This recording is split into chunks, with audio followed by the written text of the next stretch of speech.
lundi 7 octobre 2024 bandeko bandikana ki télévision mbote na bino tango ko kipo na bino ko za basango ya ngonga ebiti ya mokolo malelo sima mata ngonde buzi bula ya basango.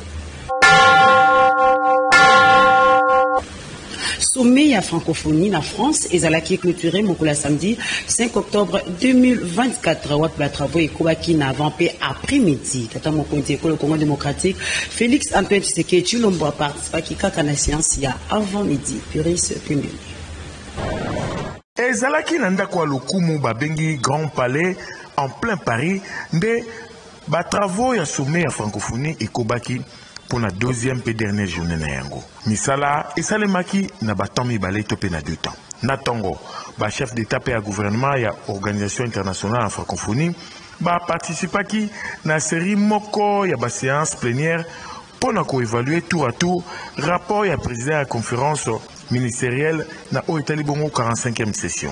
Yango elandamaki na audition ya rapport ya activité ya secrétaire général ya francophonie. Simande ba chef d'état bayokaki na plénière communication ya assemblée parlementaire ya francophonie kolandisama na thème ya sommet pe lisusu sengeli koyeba ete ezalaki mbala ya liboso po bamona participation ya ba jeunes créateurs innovateurs pe entrepreneurs ya société civile kaka kolandisama na thème ya sommet oyo ezali bongo créer innover et entreprendre en français pour l'emploi des jeunes. Bon après-midi, ba chef d'État, ya ba pays membre bakobaki na ba travaux à huis clos topé na nkuku. Kasi bala oyo na thème oyo tolobi pour un multilatéralisme renouvelé. Kasi na séance oyo ya huis clos tata mokonzi ekolo Félix Antoine Tshisekedi Tshilombo akotaki na été. Ye aprofitaki po na kosala tour moko na ndako ya ambassade ya Congo démocratique na France. Wapi bayambaki ye kitoko epa ya baramboka. Ezalaki visite moko guidée na ba pièce nyonso ya ndako ya ambassade ya Congo démocratique oyo esalemaki epai ya professeur Émile Ngoyi ambassadeur. Pe tata mokonzi azwaki mwa tango po akoka bongo kosolola na bakongomani oyo bazomi kuna na France. Ngonga ebeti.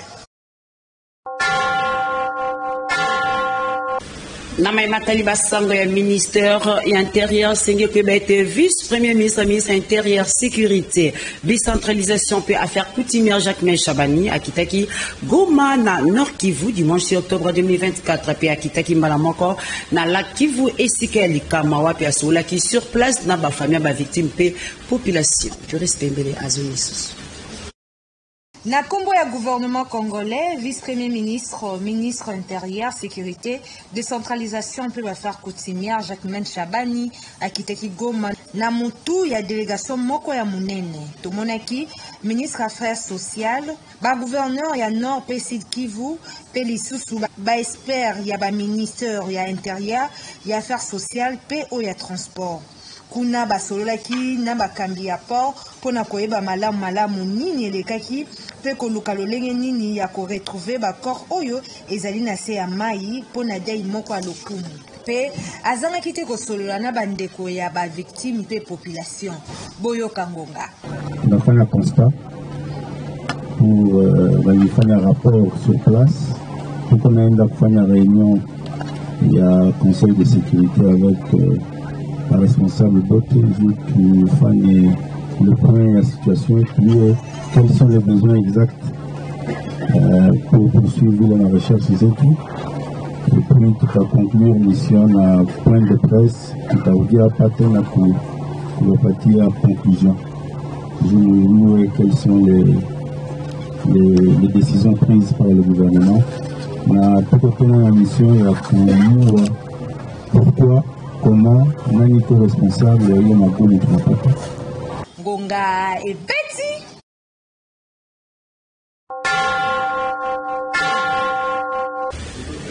kaka kuna na Goma sima descente oyo asalaki na Sikeli kama na Lac Kivu vice-premier ministre Jacques Chabani akambaki réunion moko mixte ya sécurité élargie na bakambi ya ba province ya Nord pe Sud Kivu wapi ba mesures urgentes izomaki bolandis. Simana ye kozala esika ya likama tolobi na Lac Kivu pona koyeba malamu situation générale ndenge bato bakufaki na naufrage mokolo ya jeudi 3 octobre 2024 Ministre intérieur, sécurité, décentralisation et affaires coutumières, Mwanamboka Jacques Chabani, a convoqué une réunion moko mixte de sécurité et la Chine a cambié des provinces. Tolobi, il y a Nord Kivu et Sud Kivu. Wapinasuka, ba mesure urgente et immédiate et zomaki. Mingi penga, mitindo oyo pesa maki na ba procureur généraux, ya ba province oyo mibale, ya kokoba na ba action judiciaire, oyo esi ebandaki to pesa en cours, pour être ba auteur ya likama oyo bakoka bongo ko répondre na bambeba na bango. Lisusu ba yokani na ba service nyonso ya ba province mibale oyo ezali bongo impliqué pe lisusu ba oyo ya santé ete ba accorder na délai moko ya mokuse na ba famille ya bandeko oyo bakufi bakoka bongo koleka na bokundi ya banzoto ya bandeko na bango oyo esi emonani pe ezali identifié ndenge ba coutume na bango esengi. Na kozelaka ba résultat ya ba recherche ya ba corps oyo ezali bongo coincé na bateau na se ya mai. Esengeli koyeba ete ba 58 rescapés topé 58 bateaux oyo ba biki bango bazali bongo prise en charge na l'état na ba hôpitaux ya ba province oyo mibale. Aurait dû interpeller les uns et les autres à gérer la question de ce transport lacustre de façon assez conséquente en considérant déjà les catastrophes que nous avions connues dans le passé. Mais malheureusement ici, c'est vrai que l'enquête est encore en cours, mais nous sommes en train de relever que les responsabilités au niveau des différents ports ne sont pas prises à la mesure du danger. Aujourd'hui, nous sommes face à une catastrophe, mais les différents responsables ont failli. Et c'est ici l'occasion pour nous d'insister sur le fait qu'il va falloir que cette fois-ci des sanctions et des sanctions exemplaires soient prises pour qu'on ne revienne plus sur de telles légèretés qui nous amènent aujourd'hui dans des deuils dans plusieurs familles jusqu'à ce qu'on arrive à décréter un deuil national. Commissaire divisionnaire adjoint ya ville provinciale Kinshasa, général Blaise Kilimbali Mbambula, a outil cause à la réhabilité, na poste naïe numéro 1 ya police civile provinciale Kinshasa, simanaïe cause à la suspendi, na dossier de guérissement illégal et diplomate français moko na résidence naïe, les 31 août et l'équipe, au na édition prochaine.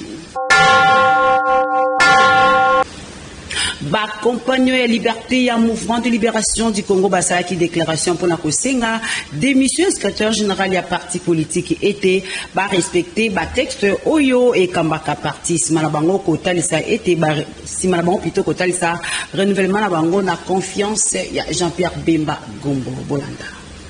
Nous, compagnons de la liberté, avons constaté la détermination et la constance du visionnaire du MSC à poursuivre les idéaux de paix et de développement tels que fixés à la création du MSC il y a 26 ans, et pour lesquels certains compagnons de la liberté ont payé le prix par le sacrifice suprême.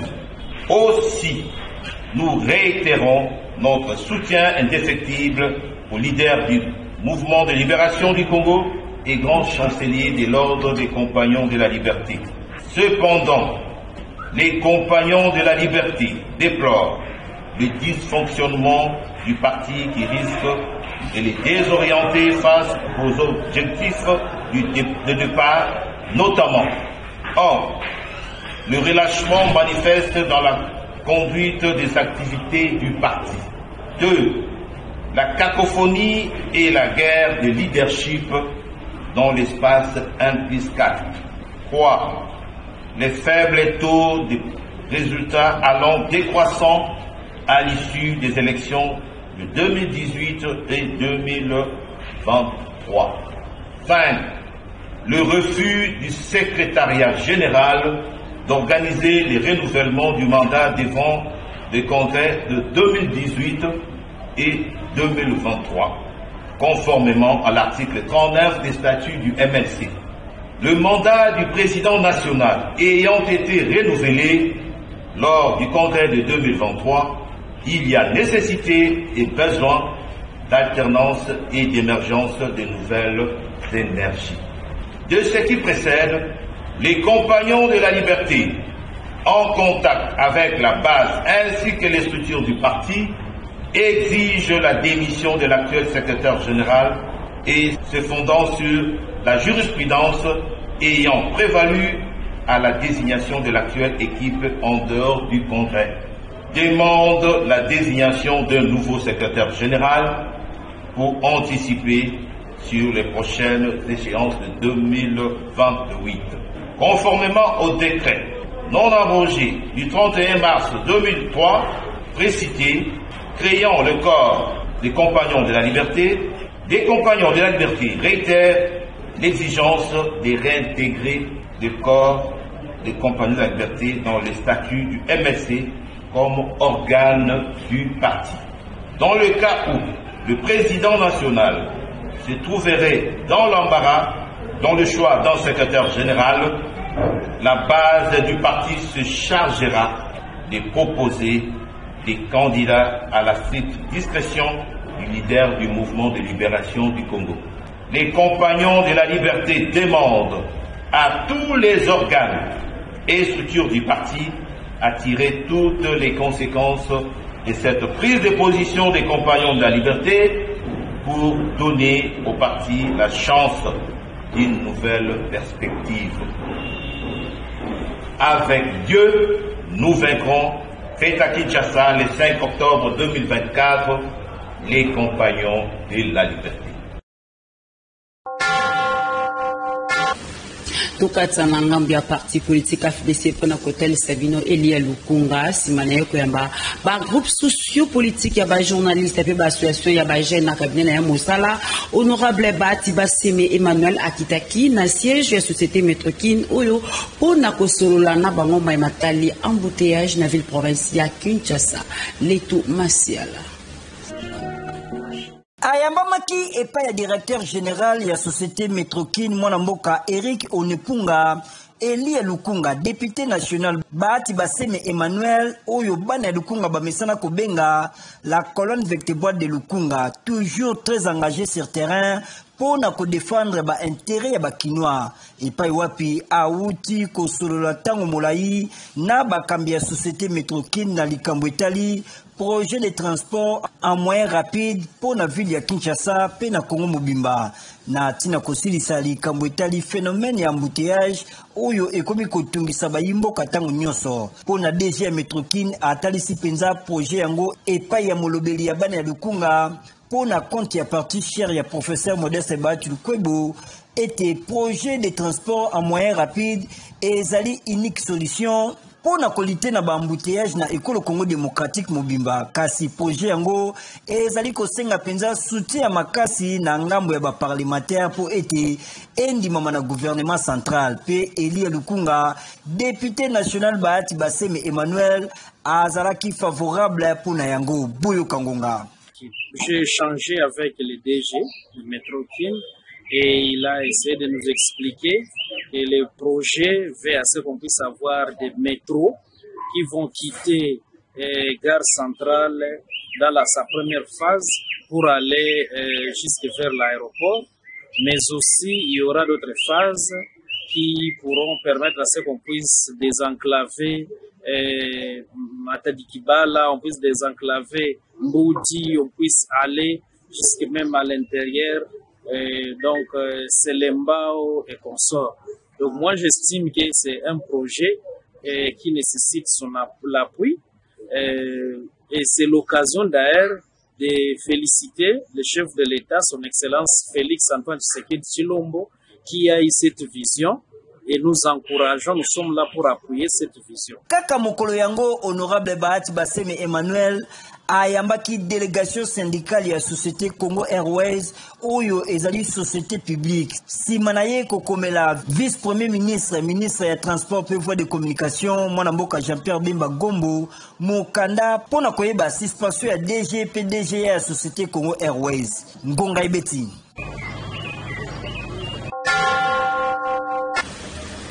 Asbel les amis de Maître Impassi, Mazoawe Kamamakana, coordonnateur Kojak Kassiama, Yambaki, leader na Bango, Passi Mazo en occasion, il y a une nation, il y a un poste, il y a secrétaire exécutif adjoint, il y a un gouvernement provincial, il y a Ville, il y a Kinshasa. Irani Boulembi Azaki na bona konte ngonga ebiti.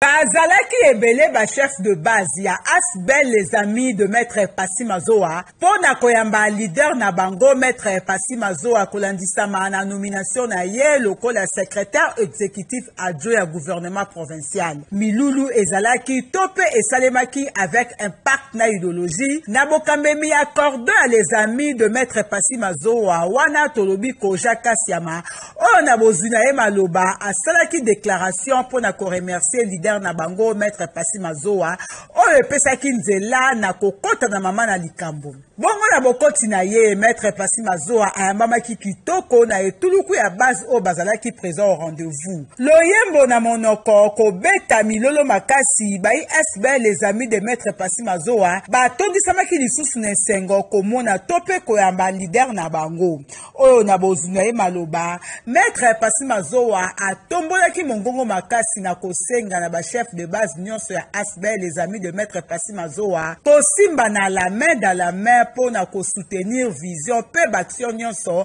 ya patron ya ville ya Kinshasa mwana mboka Daniel Bumba Lubaki na o etali salubrité nyonso wana pour na ko redorer lisusu image ya Kinshasa ezonga ndenge ezalaka kin label pe lisusu ko bunda tope ko lutter contre l'insécurité pe phénomène kuluna milulu oyo esukaki na remise ya bakado geste moko kitoko oyo bai Asbel les amis de maître Passy Mazoa batalisaki vis-à-vis à leader na bango na nyonso totombeli musala malamu na mwana mboka maître Passy Mazoa ngonga ebeti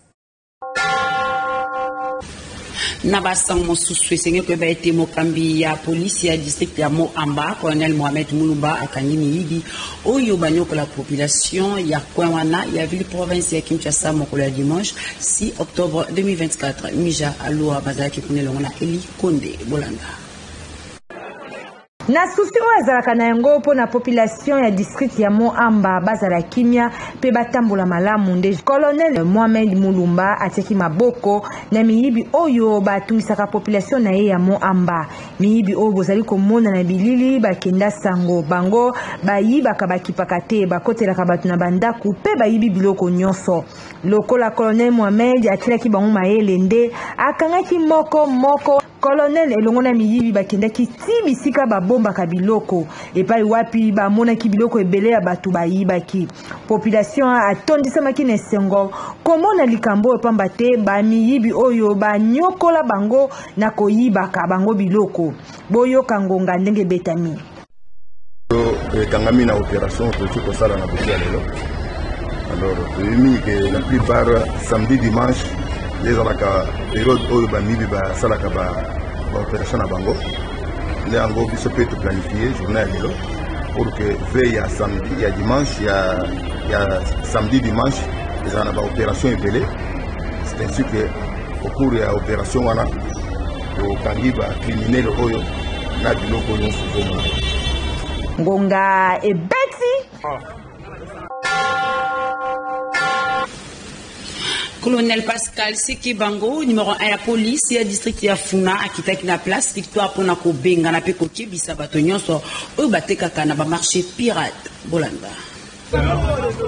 Kolandisama na mitindo ya gouverneur ya ville ya Kinshasa oyo aboyi ba marché pirate na nzela ya Kinshasa oyo azali na posa Kinshasa ezonga ndenge ezalaka kobenga manatango akala Kinshasa label de Pascal Segebando akitaki na district na ya Funa wapi abandaki na rond-point Victoire Matonge koleka Kasavubu Bandal Mola Bandal Chibango ayiki kosukisa na ngenge place nyonso alekaki ezalaki kaka pona koyesa bango ete kobanda mokolo ya lundi 7 octobre 2024 epexami côté kananzela na koloba ete marché pirate moko te ekozala lundi soki oche mutu makasi yebaki okozwa mbano na yo wapi pe azanaki te kopekisa la police na kokanga biloko ya bato makasi kopekisa bango bateka na nzela te boyoka ye ndenge abetisi ngonga parce que soki nga nazali te soki policier abandi koya kozwa biloko na bino okokuna kaka gouverneur oyo ati nini na ye kuna ke ati tokokokinshasa nazali simple exécutant alobi na ngai ke nasala oyo leta alingi asala Ngonge Beti.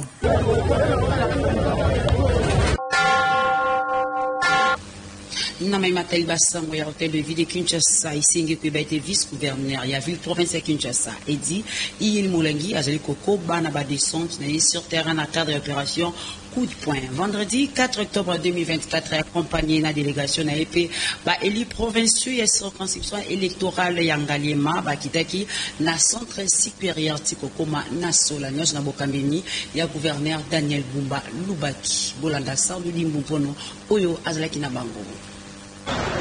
Opération coup de poing vendredi 4 octobre 2024 et Kitaki na route Matadi transport centre supérieur militaire toujours et le vice-gouverneur ya ville province à Kinshasa Yel Molangi dit accompagné na délégation na yepe ba député provinciaux élu à commune Ngaliema ba bandi curage ba caniveau ya centre supérieur où isali bambula ba kumbaka yango te et singopona ba eli ya Ngaliema komona détermination ya gouverneur Daniel Bumba Lubaki pe vice-gouverneur Edi Yel Molangi na souci bazanango pona botombo mi ya ville province ya Kinshasa na koloba Kinshasa izobonga boyo kabango ndenge babeti ngonga.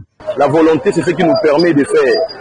Alors ceux qui déjà volonté ezali alors suite kozala bien et Kinshasa izobonga bande ko ngai ya Kinshasa to pesa tango na tango bande ko ngai ya Kinshasa to la passion.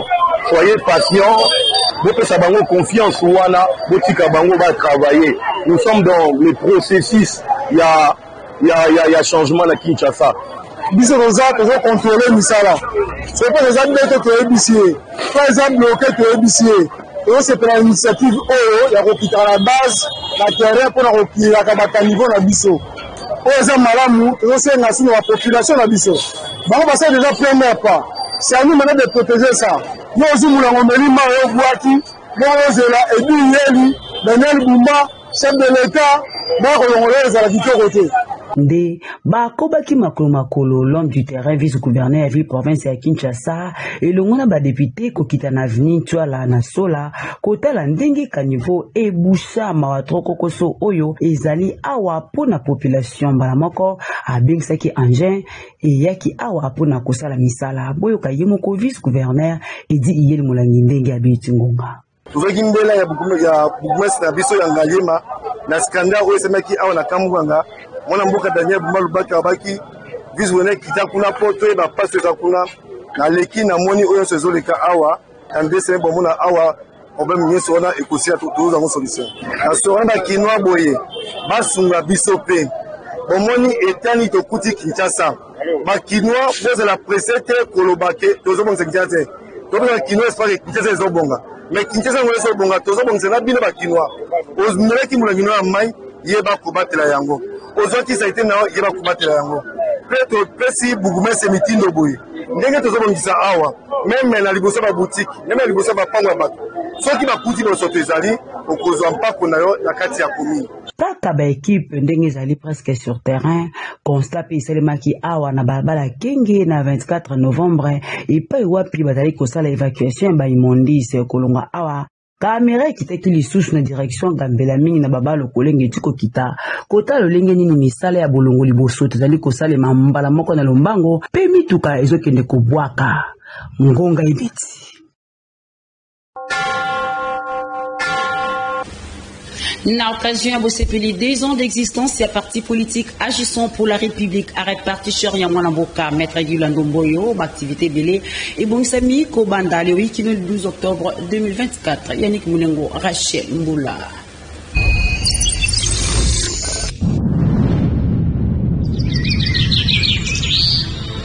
En République démocratique du Congo, les premiers partis politiques avaient vu le jour durant la période 1958-1960. Suite aux instabilités politiques répétées, le pays a assisté au blocage aussi bien des activités de ce dernier que celles des institutions nationales. L'avènement du régime du président Mobutu mit fin aux activités de ce regroupement ainsi que des institutions nationales. En revanche, le 20 mai 1967, il créa une organisation politique dénommée MPR, Dès 1990, le président Mobutu fléchit sous pression populaire qui l'obligea à libéraliser l'espace politique. Ainsi, d'autres partis politiques virent le jour. Comprenez mon émotion.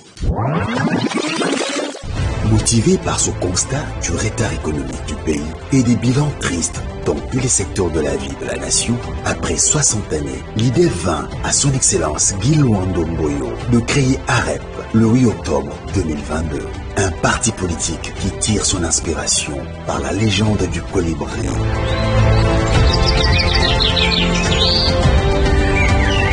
Dans sa réflexion inspirée du colibri, il vous convie de rehausser de votre présence à la célébration des 2 ans d'anniversaire du parti AREP. Au programme, le 8 octobre 2024, une messe d'action de grâce organisée aux cathédrales Notre-Dame du Congo à 9h, suivie d'une méga célébration au siège national du parti. Le 12 octobre 2024, le parti AREP réalisera une série d'actions humanitaires dans plusieurs villes du pays. Le 13 octobre 2024, une soirée de gala sera organisée au Fleuve Congo Hotel avec comme invités les différentes personnalités du pays, les cadres du parti et les personnalités venues du monde entier. Nous vous souhaitons la bienvenue. AREP, à nous de bâtir le Congo de demain.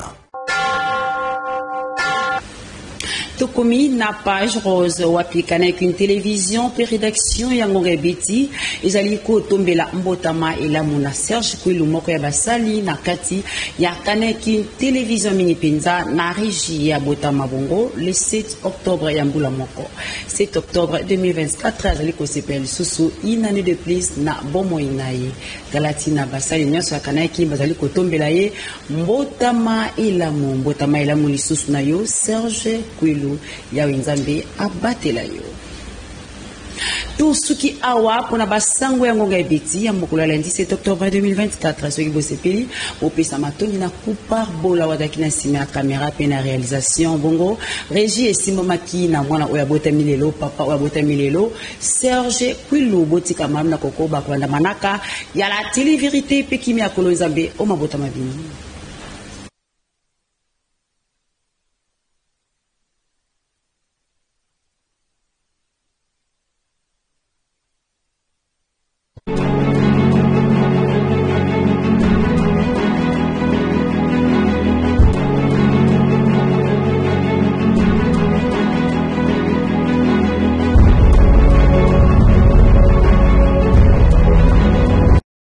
Mabota Kayembe Tumba pe Kunima Muzemba bazali na mawa ya koyebisa na bandeko baninga pe bayebani na bango liwa ya mama Tumba Muzenga Beatrice oyo akufaki na liwa ya Mbalakata mokolo ya lundi 30 septembre 2024 na Kinshasa na hôpital HG.